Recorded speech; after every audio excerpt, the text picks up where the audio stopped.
your questions going to Scar, your thoughts. We'll look for your surprise contributors for this year's football team.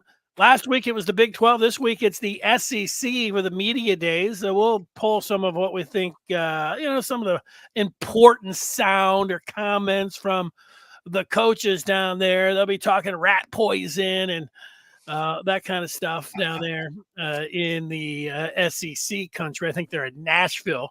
We're going to start talking about defensive position groups at Michigan. And Scar, you're going to rank some of the defensive position groups. So what are we talking about? Defensive line, linebackers, edge, safeties and corners. Oh, edge. I guess I just broke them up into 4 groups. I've got DT, interior D-line, edge, the outside guys, inside linebackers, and then I had the secondary as a whole. So I'll start with I'm going to start with the defensive tackle group, the inside defensive tackle group. Last year I said at this time of year that we would have the best in the Big Ten with Mozzie and Jenkins, and we did. I believe we did have the best interior defensive line in the Big Ten. This year, I think our first 2, I don't know that they're going to be the best. We will be top 3. See how they play. Graham and Jenkins will be right there, with the top 3 in the Big Ten. We'll see what kind of year they have. I don't know if Graham is, as good as Mozzie had an outstanding year. Mozzie was outstanding, but I think those 2 could very well end up being the best 2. But I think as a group, we'll be just as good.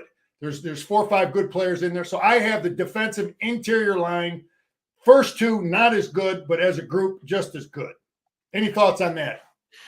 Yeah, well, if they perform like they did last year, Michigan's defense is really good. Even if you take out the 51 points that they gave up in the Fiesta Bowl, they were, heading into the college football playoff, a top 5 defense in the country. You start looking at the rankings, I think Minnesota and Wisconsin just in the Big Ten and Big Ten games actually gave up fewer points than Michigan. But nationally, when you take all of the games in there, they're bona fide top 10 defense. And, look, they were undefeated last year, so there are going to be a lot of things, that went well. But, Mozzie was an excellent player, so having to take up for him. But the way that, that Graham came in and the way that Jenkins, being able to come back there, and they've got a few other guys in there, that's good news, Scar. Yeah, like Coach Mint, and I understand this. I totally understand his point. He says the 2 interior guys for the Michigan defense are the tip of the spear, is the term he used. The tip of the spear. They got to be good in there to keep those linebackers free to do the things they want to do. So we will be every bit as good as a whole. Let's see how Graham does to see if he's as good as Mozzie. I have the edge. Our edge group, I think, is going to be better. I think our edge group could very well be right in there with the Hutchinson, Ajabo, as they're going to be top 3 in the Big Ten. You got 4 really good players. We could lose one of them, and there's a 5th guy that has shown, he can really step up. So I have the edge group as a group. The first 2 guys better than last year. The starters better than last year, and I have the group better than last year. So that's what I have with the edge. Any thoughts? With McGregor and Harrell and Stewart and more, that's as good a group that you're going to see in the Big Ten.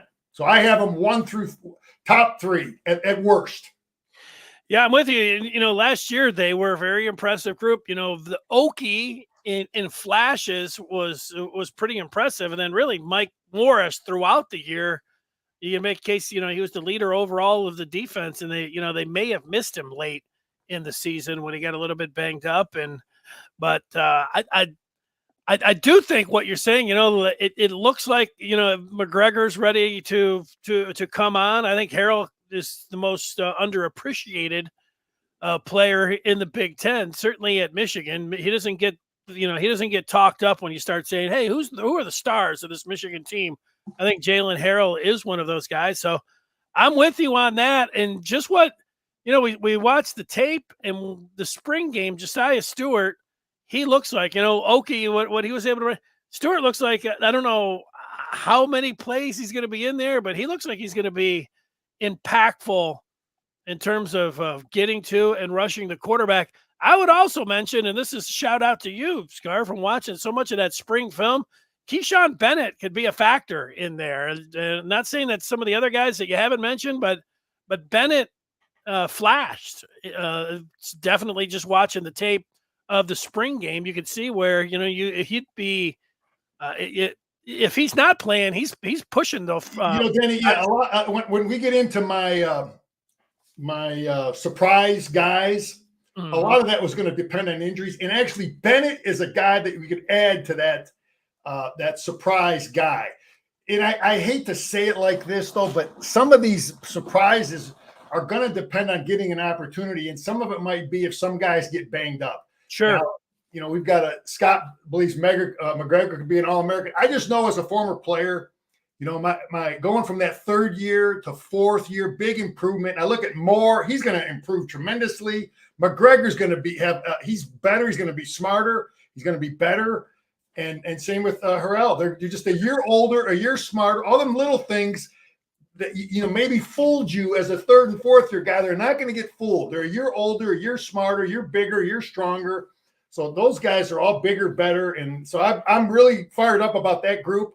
I am too, Scar. And if I could add on, watching Harrell, you'd see him against the run, not necessarily, getting to the quarterback, but if you can make plays, although he did get to the quarterback a few times, more snaps, it seems to me that he could be a star.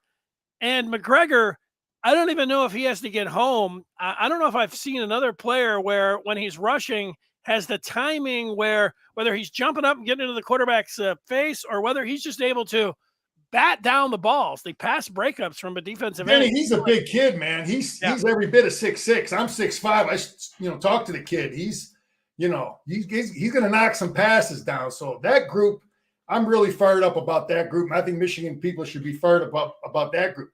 I think the group that is going to have improved the most from last year is our inside linebacker group. Junior, year older. Okay, Barrett, year older in the system. Barrett was in the Don Brown deal. He was in this McDonald mentor system now. A year older, a year better, year bigger, stronger, and we got more depth there though. We got 4 or 5 guys. We got so much more depth. The weakness of that position last year was we didn't have enough depth. We ended up having freshmen playing that weren't ready to play, and I think that group will be. I got them top 1, 2, or 3 in the Big Ten. That's what I got them because I think junior's as good as any of them. And then I think Rolder and what's the other kid? Hausman. Of course, Hausman's. Hausman's. We did a great job picking him up. Michael Barrett. Barrett, and I'm thinking of the last kid. What's his name? Danny, the other young linebacker. I'm drawing a blank. Pollard. Pollard is another kid. Anyway, Pollard. Okay. Both those guys, Rolder and Pollard, played as freshmen, and they weren't ready. They're going to be ready now. So we got good depth at that position. I think that group is going to be the most improved of the group position groups from last year because of the depth, because they're all a year older. We basically got everybody back. So they shouldn't have to play tired. I hope Mentor rotates those guys.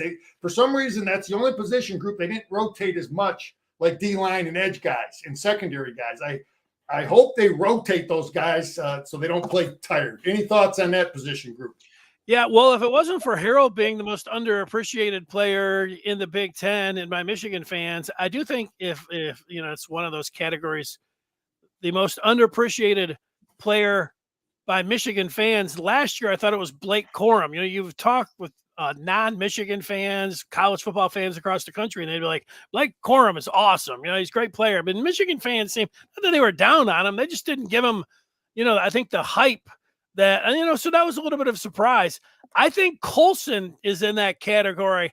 I think it was one highlight against Maryland where he kind of got caught up in the wash or whatever it was. And, it looked like that was the one highlight they kept playing for Maryland. So people were like, Junior Colson's not all that good. I don't know. I think it's that. Junior Colson's a heck of a player. He's got a lot of experience, and I do think he's an underrated player by Michigan fans. Yeah, so I I'm mean, with we ask a lot of our inside linebackers, people that look at things and want to say, you get caught. It's hard. Inside linebacker is. I didn't realize how difficult that position was until I started coaching it. I didn't understand it. I played on the edge, and I didn't know how tough that was. And it's hard because bullets are coming at you from all angles. You're in the middle there. You got guys blocking you from here, and if you react a split second late, you're blocked. So I got a lot more respect for that position. I have so I have them as the most improved for our position group. Our secondary will be. I got them 1 through 3 again, and I think they're going to be better. I got the second because Johnson's now he's got a year older. We've got 2 good-looking corners competing there at the opposite corner, and Moore and Sanistrel a year older, year better. So I hate to keep sounding like we're going to, every position group is better, but other than the DT group, but I really believe that. That's why I think our defense is going to be overall better. So it's overall secondary, hell of a lot of depth. Key starters are all year older, year better, and that's how I see the secondary. Yeah, and I think the scheme-wise, they went from McDonald. We saw that to Minter, and the surprise is that there wasn't any drop off. You don't know when you have a different coordinator, but statistically, they had more sacks and they had more TFLs on last year's team, and so we know about the losses of Mozzie on the front line, and then when you just start working back, talk about Mike Morris, and then you do have DJ Turner, but and even Jaimon Green, but the players, obviously Will Johnson got in there and was a bona fide starter at the end of the year, and it's just that one corner spot, and then meanwhile RJ Moten left, but the safeties that they have on this team, and we don't know about those guys behind. Whether it's going to be Zeke Berry or Keon Sabb. I think that's an exciting part with Michigan. They've got the bona fide starters, but I think that safety, there's some unknown guys there that could emerge, and you don't know about. We didn't mention Agent Zero, who just came over and looked like a seasoned veteran at the corner. I think a lot of bullets are flying when you're at the slot. As well. A lot of things going on. I would think Sainristil would even be better this year. Yeah, he was outstanding. Jim and him made the great decision moving the defense. Let me just say this. I think that McDonald had a tougher task than Minter because he had to totally blow up that defense, and he did a great job. And Minter replaced McDonald, and he basically the same foundation scheme was there set, but Minter does a few things a little different. There's a few little schematic, which is good because I think the offensive coaches in the Big Ten, they have to reevaluate Minter. He was different than McDonald, from a tendency, the subtleness and differences in their scheme. But so that's just something to throw out there. All right, let's get through some of the feedback. Don's talking about getting to the quarterback more without blitzing. Well, that's the thing you hope to do. You always like to just get there with 4, because then you put anytime you have to bring more than 4 or 5 guys, you put your secondary in a bind. So hopefully, with Stewart, McGregor, and Moore, and Jenkins at the 3, if we can get pressure from Graham, you want to get your pressure without having to bring extra people. But sometimes you can just fake bringing extra people, and that's the thing Minter does a lot of. Or he simply brings 4 from different guys. So yeah, we want to be able to get pressure with 4 guys without compromising coverage. So I would say to the answer to that question, I do think with the edge DT type of talent we have, they're going to be as a whole better pass rushers than last year's group. I would say that. And how would you answer the question from Richard saying who's the speed linebacker? Well, I think he plays. He likes to play a kid like Junior a little more. I think that's how they line him up. And then Barrett is the guy that's protected a little more. You know what I mean, Denny, in what they do. I think they try to protect both of them with, the 3 technique and the 1 technique and keep the guards off them so they can move and flow. But I think Barrett and the side he plays, they protect him a little more. They can play with a smaller kid, if that answers the question. Is Junior? I think Junior Colson is. I think I think he's an NFL player. I think he's you see that kid in person, and he's a put together athletic kid, and he can run. And so let's have a great year. He's got the size, got the athletic ability, and yeah. And when you're an edge, I mean, some of like McGregor, more if they didn't call him edge and they called him, defensive ends or linebackers, McGregor would be a defensive end. And I think, Josiah Stewart would be that. But Denny, 40 years ago, they called, probably 50 years ago, they called them defensive ends. Same thing, a 3-4 defense, they called those guys defensive ends. When I played, they called them outside linebackers. Within the last 10 years ago, they call them edge. Same guy, same responsibilities, just a different name for the same responsibilities. It went from defensive end to outside linebacker to edge. Yeah, and I think Harold could be, he would be a outside linebacker, but he is an edge. All right, let's read some more of the feedback. GFF is talking about. He says Michiganders and fans are freed from the fear of failure of our football team and program. Now, that was a nice alliteration on that. Scott's naming the group. Richard saying Houseman looked good in the spring game. Brian wants to see a few more takeaways. I think that theme, I wouldn't be surprised to hear you're going to have Sainristil still in Jenkins in the Big Ten Media Days. And if Harbaugh talked about, where he wanted to see some, some improvement somewhere, I could see them pointing. Denny, Michigan, just like every college team, pro team in the country, they work on stripping the ball, taking the ball away from running backs. And then a lot of the turnovers comes when you are able to stuff the team's run game. And now you force them to pass. Then you can get some interceptions, when you get them in the situations or when you can get pressure and you make quarterbacks throw them before they want to. All those things lead to interceptions. Stuff the run game, pressure on the quarterback. Now, and then again, Iowa has all those interceptions because they play so much zone. Sometimes it's hard to get interceptions playing man. But, I'd like to do that, but there's a lot that goes into creating turnovers. Here is JP with a question for you. He says 5 of the 9 portal additions this year being captains on their previous team. A great honor. Whom do you think, if any, will have the biggest impact for us on the field this year? I think you can even bump it up to 10 if you add the 2 kickers, the one from Mississippi State and the one from Louisville, Turner. At least that's when I was counting them up. And then, Josh Wallace, who was the corner from UMass. I think it's up to 10 now when you talk about Houseman is filling a good need in there at linebacker, giving us great depth. Stewart on the edge. I mean, you watch this kid's film at Carolina, he could be a real game changer in that position. We've got the corner, we picked up from UMass, right, Denny? Wallace, yep. He's a kid. We're hoping Amarian Walker, develops, but if he doesn't, that kid could really fill a role there. And then you got the center. I think, and when I'm looking at these additions, okay, what I'm looking at is whose job are they taking? Who? Because I really see a big. I don't want to embarrass some of these guys that whose jobs I think they're going to take, but I think the kid at center is going to be a good upgrade for us. The kid from Stanford. Because I think sometimes some of the guys you recruit, they don't pan out like you hope. And I think that's why Jim thought he had to take a center. And I think the same thing at left tackle.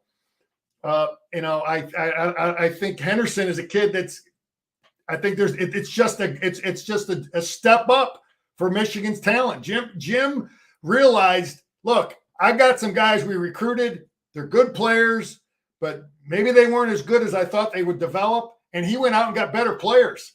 So a kid like Henderson, a kid like Hinton filling that some of those tackle spots is going to step up. So it's, I think in general, I think Jim did a great job of upgrading our talent at a lot of key positions. I'll pick James Turner, the transfer from Louisville, as a kicker. 87% inside the 50. I think that Michigan fans, you're always going to remember Jake Moody can be the best kicker in Michigan history, but I think Turner is going to pick up the slack there, and I think when it's all my answer would be Nugent, because I think he really is an elevation at that position. And then Stewart would be my second choice, because I think he's really going to be he's going to change some games. He's going to create some turnovers and strip some quarterbacks, I think. I love it. I do. All right. Well, so there you go. Ranking the defensive positions. Now, coming up, we're going to talk in the SEC media days. And I don't know if you caught this or not, Scar, or what the reason you were wanting to talk about coordinators, but Jimbo Fisher has a offensive coordinator now, and he was being asked about it. And he was getting a little, I'm not getting into all that about being the coordinator or anything else, but he's given up those duties. So what about head coaches as coordinators? There's in general, you don't see a lot of it.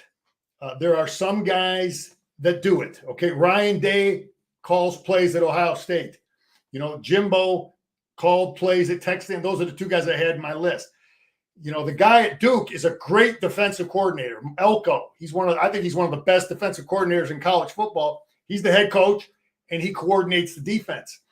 And I think there in general, you'd like to delegate and just let guys work and let guys coach. I think there's a downside to being the head coach and being the coordinator, because being a head coach, you got a lot of phone calls, you got a lot of headaches, you got a lot of stuff that comes in that's non-football, and it takes away your ability to really look at the film of whatever side of the ball you're trying to attack. So I would say in general, if I'm a head coach, I don't want to be the coordinator. I want to have two guys, and then a third is a special team guy I can delegate to, and I can just overlook and put faith in him.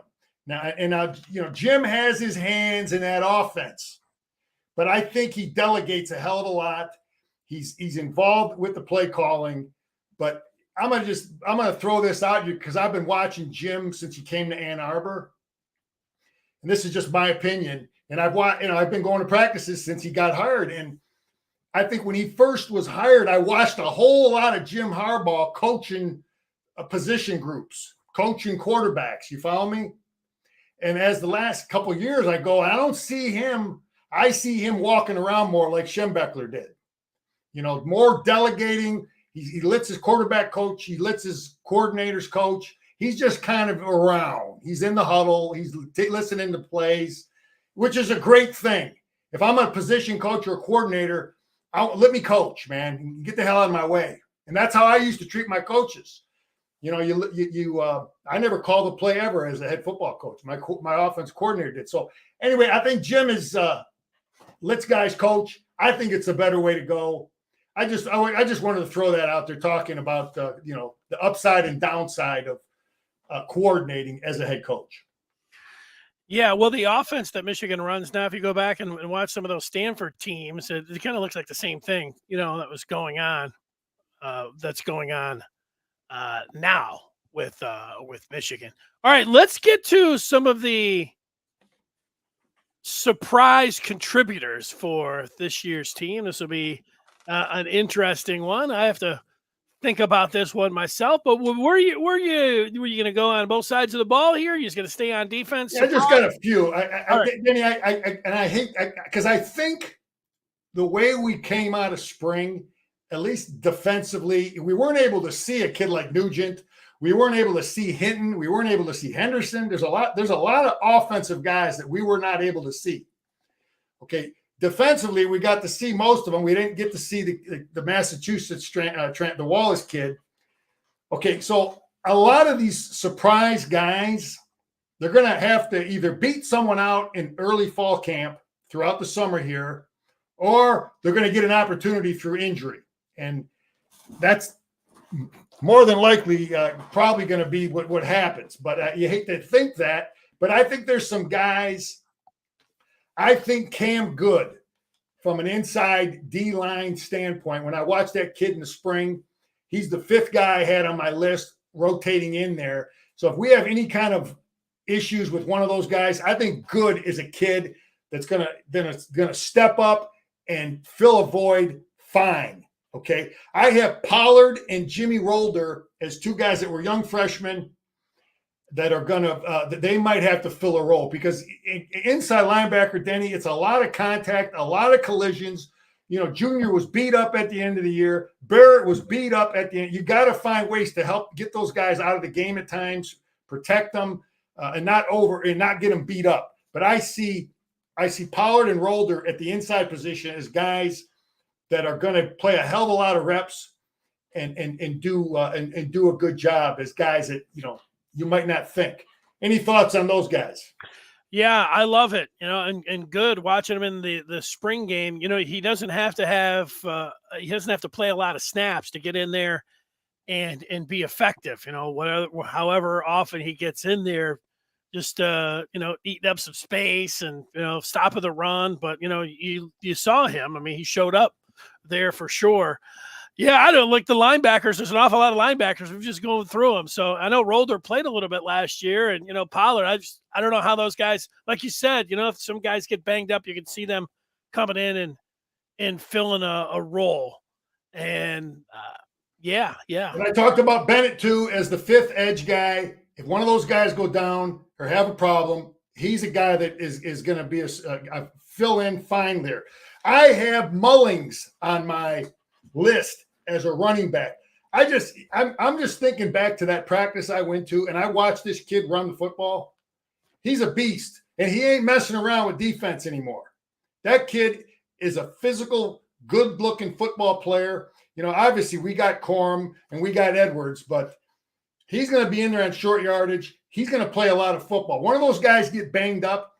I got a lot of confidence with Mullings in the game. I was impressed with his physicality.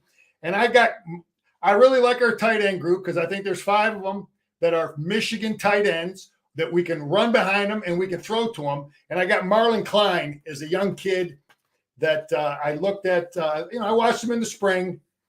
I got confidence in all 5 of them. But the ones that really come out and block are going to get more playing time of those those 5 guys, because we already know the Indiana kid can block. Barnett, is that his name? Barner. We already know he can block. That was by far the best blocker that I saw. So I got Marlon Klein as a surprise guy. That's going to be a guy Michigan can count on to run behind and throw the football to him at the tight end position. So that's all I have as surprise guys, those guys. Well, I like it. I like hearing the names. Mine's a super dark horse, but I think you mentioned Micah Pollard. I'm going to go with, it's not his brother, Miles Pollard. Every time I've watched him, albeit it's just been 2 spring games, I've liked what I've seen from him. He stood out to me. So I just think, it's a super dark horse, but I wouldn't be surprised to see my guy, Miles Pollard, out there. So one of our callers mentioned Zeke Berry too, and he played a lot. He played a lot in the spring game, and he played well. And they like to bring him. He's a bigger safety, so he has he's a little differently than what he brings to some of them other guys. So yeah, he's a kid that's going to play a lot of football. Wolverine fan 2 is talking about Alex Orji, and there you go. You're talking about short yardage situations with Mullings. What about Alex Orji? Great athlete, senior high school highlights, outstanding. He throws really well, touch, accuracy, deep ball, arm strength, and can really run. What about him as a surprise player?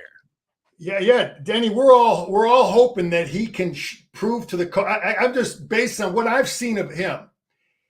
And I don't know where they are. I don't know where the coaches are in terms of the confidence level of him as a passer. We all know he can run, but when their confidence level is high on his ability to do things with the pass game, he's going to be outstanding, because I don't want to mess with, if I'm coaching defense against Michigan and he's in the game and he's a pass threat also. I mean, that's JJ McCarthy again, 2.0 with even a better, even more of an athletic runner. So hopefully he can give the coaches confidence through what they're doing now in June, July, and August, and then early camp. He shows that he can throw the foot, and in those 3 football games, he's going to be in the game, and he's hopefully they'll let him throw. You can't just put the kid in there and run the dang ball. No, that would be something that everyone would be expecting. Well, if you're expecting big time news and the best news when it comes to recruiting, well, you should with the Maize and Blue Review, and I urge you to join up. It's not like they're like, I can't wait for Michigan football. I can't get enough Michigan football news. Yes, you can by joining the Maize and Blue Review today, every day, all night. They got you taken care of. We got you taken care of. Go to michigan.rivals.com. Join up with the Maize and Blue Review today. Well, let's get to SEC Media Days. And Scar, did you know that the last team to three-peat was Minnesota back in the 30s? And Kirby Smart was asked about how not to get complacent. And I put together a couple of pieces of audio from Smart. Thanks to Sirius XM for the audio. Everybody here has talked about, is the emphasis on three-peat? Is the emphasis on what are you going to do next? How are you going to top that? How do you top an undefeated season? The threat for us is complacency. The first thing you have to do is acknowledge that it's a threat. Like if you acknowledge that complacency is a threat, it's the first step towards stomping it out. So this year we studied the New Zealand All Blacks, most successful sports team in the history of really teams over 100 years. They've had the highest winning percentage. And so we took a deep dive. We took 6 weeks. We took a title and a mantra from them and studied those things for 6 weeks because we don't want complacency. They've done it better than anybody else, and we use that. One of their big mantras is better never rests. We believe that. Those are strong words now when you think about it. Think deep on it. Better never rests. Our kids understand it. Our kids have learned it. What drives us for this season is intrinsic motivation. We're not going to be controlled by outside narratives and what people say and who's going to be the quarterback. The intrinsic motivation comes from within and what we decide to do. Well, there he is, Kirby Smart. 6 weeks, he said, it's studying the All Blacks, a rugby team from New Zealand. Any thoughts on Coach Smart? Hey, he's a smart guy. Went out and find out what people are doing on the other side of the world. And listen. They've recruited great athletes. They've recruited like them in Alabama. They've recruited great players. So they're not winning, with stiffs. So they have great defense. They've played some of the best defense in the country the last couple of years. They had that quarterback. All that kid did was run around, make plays, and win. So we'll see, what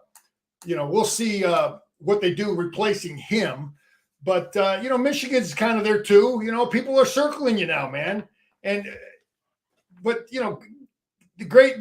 Danny, you play on national television, 110,000 people. If you need motivation for that, you're a highly recruited kid, you're trying to get on the field, you think every one of these kids they come to practice every day, highly motivated. They don't want to let their teammates down. They don't want to let the people back home down. They're fighting like heck to get on the field. So competition, like we have at Michigan, where we've recruited a lot of players.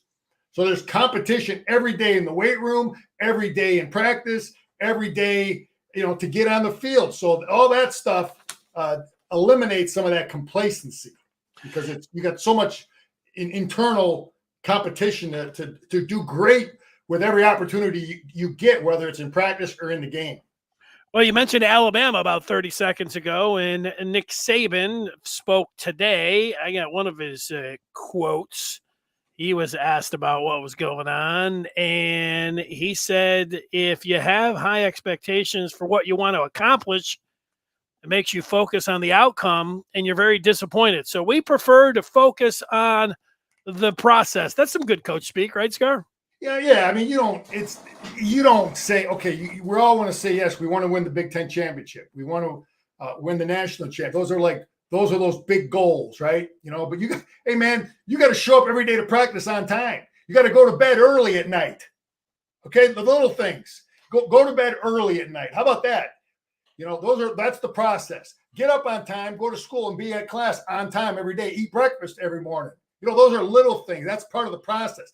Come to the football building, fired up, rested, fed, ready to go every day. Those are little things. That's the process. And then, pay attention in meetings every day. Every day you're paying attention in meetings. You're not 12-0. Who gives it? Every day, man. Let's do these little things. Let's have a great practice, a great rep.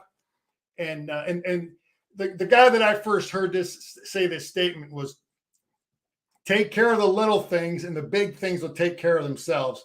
I heard Joe Paterno say that a long time ago. Probably other guys have said it too, but that's what he's saying. The big goals are, let's take care of the little things every day, man. All right. Continuing with some SEC Media Day stuff. If you've been paying attention, you saw that Tennessee got hit with a bunch of different violations. So their commissioner, Greg Sankey, was asked about the lack of punishment for Tennessee after their egregious cheating. Dennis Dodd was down there, and Dodd's point about Tennessee after all those violations and not getting any postseason ban, he says, quote, it pays to cheat. And he said that was one of the messages from last week's penalties applied to Tennessee after the NCAA investigation revealed hundreds of violations, 18 of them deemed to be level 1. Those are in the major variety, Scar. So, nothing happens to Tennessee.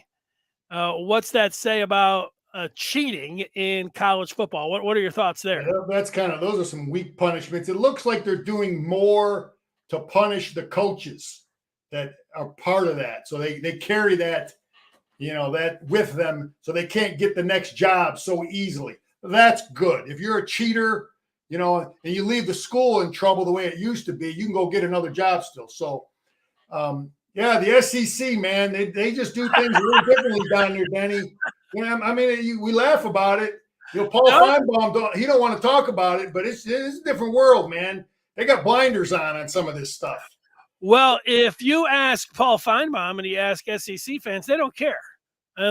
They are worried about winning the games, and you got to stay up with Peter and Paul. And if that's the way you got to be able to do things, they say everybody else is just jealous. Scar, when you were coaching, John Wooden, the great UCLA coach, did you use the pyramid of success I talked about that on this podcast. Obviously, Mark heard it somewhere too. Yeah, that was the first thing he taught the first day of practice, was how to put your socks on.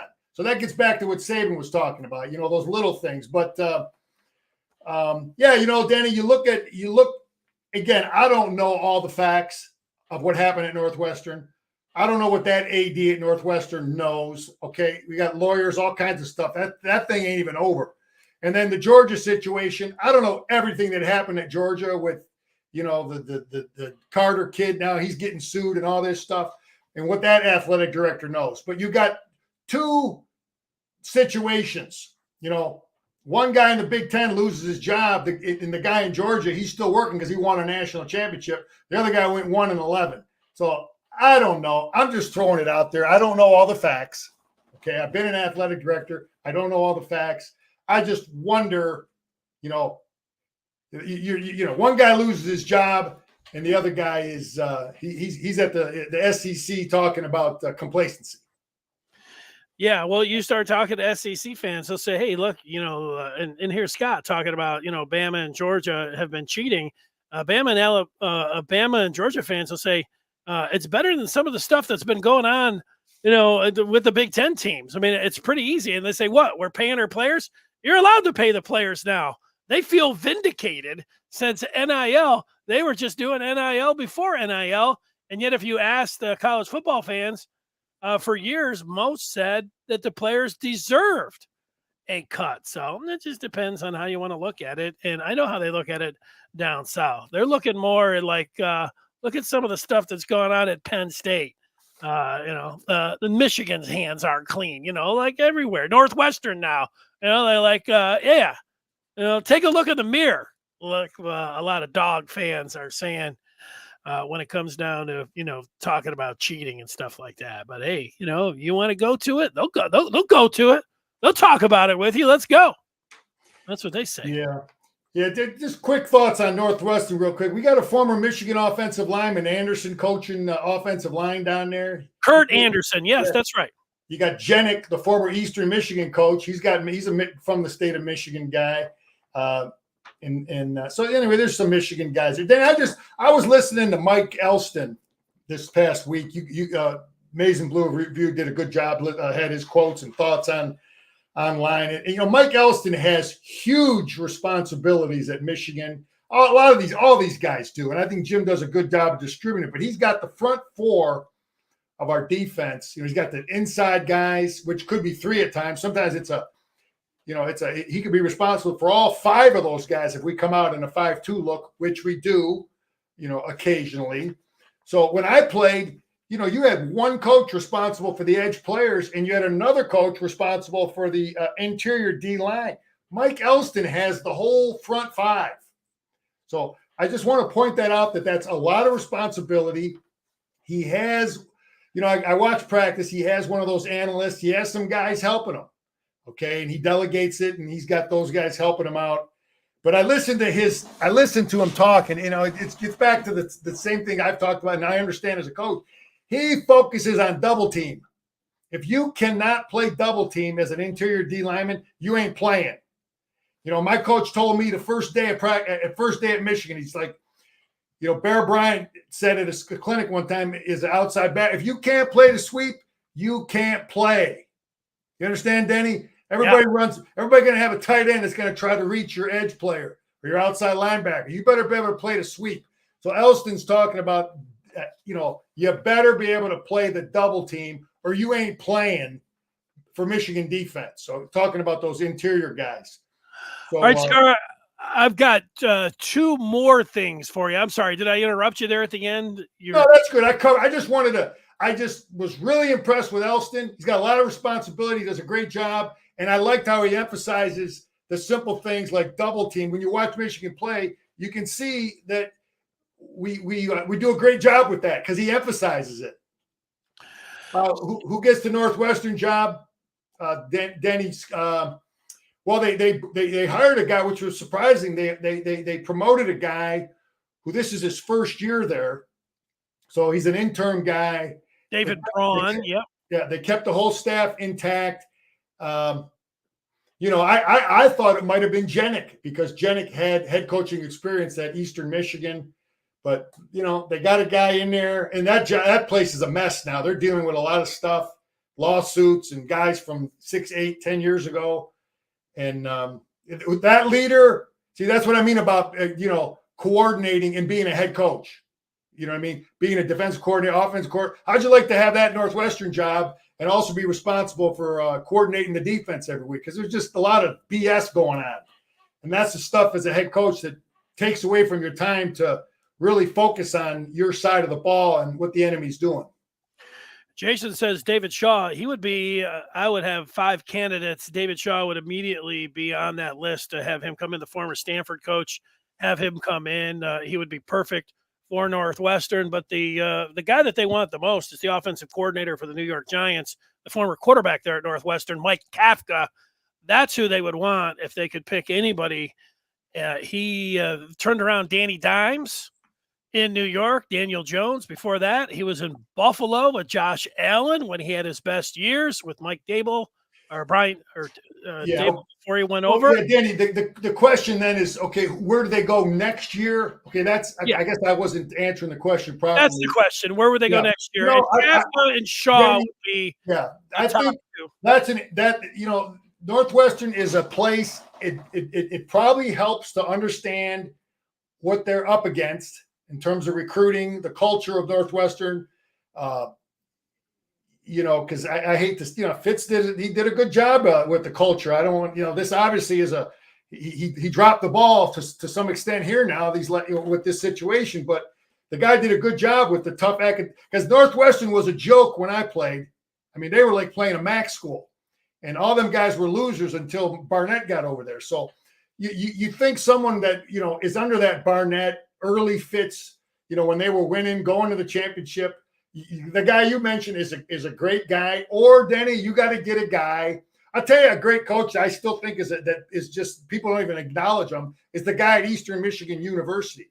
I like guys that take over crummy programs. So when you ask me a question about who should be a head coach at a place like that, my response is always going to be a guy who's a proven builder of a crummy program, a place that doesn't get nothing, doesn't get recruits, doesn't have facilities, doesn't have resources. The guy that can win there is the guy that you give the Northwestern job to. So Chris Creighton. That's my answer to that question. Chris Creighton would be on your list. Creighton, think about it, Denny. He took over Eastern. They were a joke. They were a 1-11 team. They couldn't recruit against anybody. They couldn't recruit against Central and Western. These guys, all that guy's done the last 5 years is win. He has done well. Now, he hasn't won the MAC, but, he's got him the bowl games and he's turned them around, which is incredible. I just think he's a little bit short on the resume to go there, but I've seen his name pop up. You're not the only one that has mentioned him, but not many have. I want guys that have built crummy programs. That's the Scar response. Now, Scar, I got a surprise for you here at the end, and this is completely out of the blue, and it's going to take you back, I believe, to your playing days, all right? So when I was growing up, if you said, who's the number one female in the world, I would have said Farrah Fawcett. They had a poster of her in a red bikini, and she was on Charlie's Angels. But then Scar, right after that, Bo Derek played in a movie called 10. Is that what the movie was called? 10? And somebody sent me a picture. Yeah, she was a heck of an actress, man. I think she just walked around. Oh, wow. Where'd you get that? They sent me a picture, and they said, hey, could you ask Scar, who are these players around Bo Derek? And I said, well, I'll ask. And then I just started thinking, 1980-ish is when, 10 came out. And I don't know, Scar. I see Bo is right there in the middle. It's Bo Derek in the middle. Now, oh wow! Anyway, Danny, here somehow Bo Derek and Bo Schembechler developed some type of relationship. I don't know how, but they came to one of our practices. This is my last year. I'm this handsome guy in the front row with the white pullover. That's Scar right there, next to Bo. Okay, with the red gloves. All right, that's me right there with the white pullover.